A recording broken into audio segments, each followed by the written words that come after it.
S'orienter en tenant compte des métiers à fort débouché n'est plus qu'un discours au Gabon.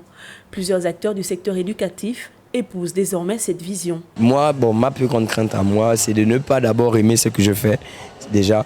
Et puis, disons que c'est le fait d'avoir un diplôme et d'être assis à ne rien faire en fait. C'est comme si je considérais mes années antérieures comme des années sabbatiques. C'est comme si j'avais rien fait. C'est comme si j'étais parti à l'école, mais juste comme ça en fait. C'est un peu ça ma peur. Ma peur, c'est d'avoir des diplômes et de rester à la maison comme si je n'en avais pas. La question reste donc de savoir quelles sont ces formations à éviter.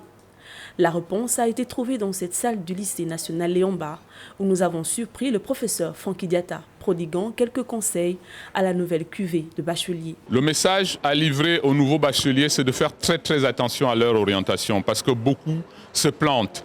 Et quand on a fait un mauvais choix, c'est trop tard, après 3 ans ou après 5 ans. Et c'est souvent malheureusement le chômage à 100%.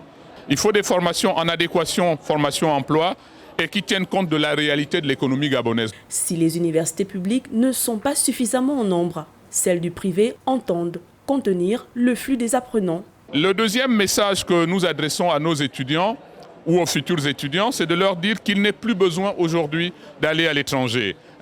Il y a un exode massif des étudiants gabonais. Au Sénégal, par exemple, c'est entre 10 et 14 000 cette année. C'est inacceptable parce que on ne reçoit aucun étudiant sénégalais, aucun étudiant togolais, béninois, marocain. 20 établissements, oui, mais cela a-t-il suffisant pour contenir les 23 000 bacheliers de cette année?